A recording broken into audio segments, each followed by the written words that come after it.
Skater G here, for another episode of Outside the Music. I thought I would talk a little bit more about my process when I'm recording and then heading on into editing. This one will be more on the editing side. So after I use my Spire Studio and my Movo mic, which I showed it in a previous video, I then take it into my DAW, which is a digital audio workstation, and I take that into that, and the DAW that I use is Waveform Pro. It's a really nice one, and it works really well on Windows computers. And I'm just going to go through and show a few things. Some of the things that I check first when I do stuff is I check my audio settings and devices. I make sure that my outputs and inputs are exactly what I want them to be and that they are recognizing my headphones or speakers or whatever I have there. If I'm doing MIDI, I'll come in here to MIDI and make sure that if I'm having a MIDI keyboard or something, that it's there as well. And then I usually will start a project from here, and I think I'll just go into one of the ones I used for my last album. My last album is Fortitude, so this is some of the Fortitude stuff that I'm looking at. And they have some nice templates that you can use. I like to use the band template.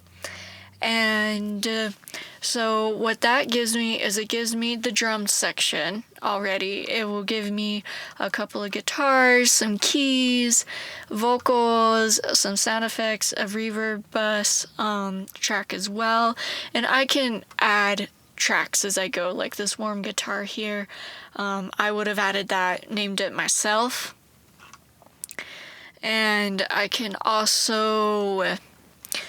mute and solo, which I use all the time, and I have a lot of plugins in that. Let's see, do I have vocals on this one, or is this one the instrumental? Doesn't look like I have vocals on this one, but if I did have vocals, a really useful tool that I like using, that I learned about in college, is done by Celemony. It's called Melodyne. I love this tool. It can tell me about what key I am singing in or speaking in. It'll give me whether it's like a little flat, a little sharp, and I can adjust it from there.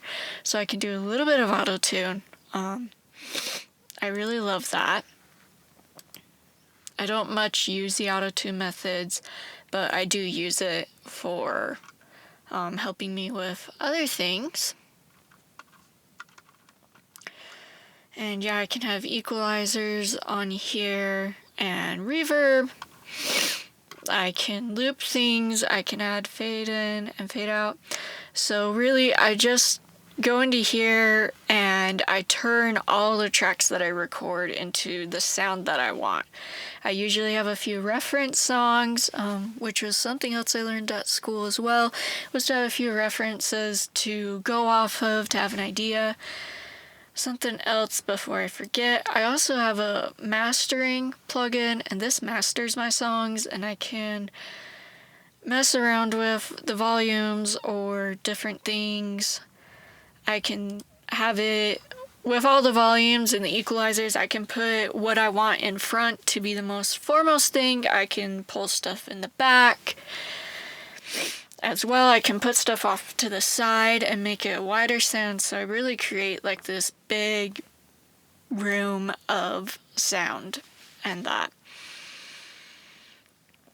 And yeah, I think we will call that good for this episode. Let me know if it was helpful or what you do for your process when editing and recording sound, and we'll see you in the next episode.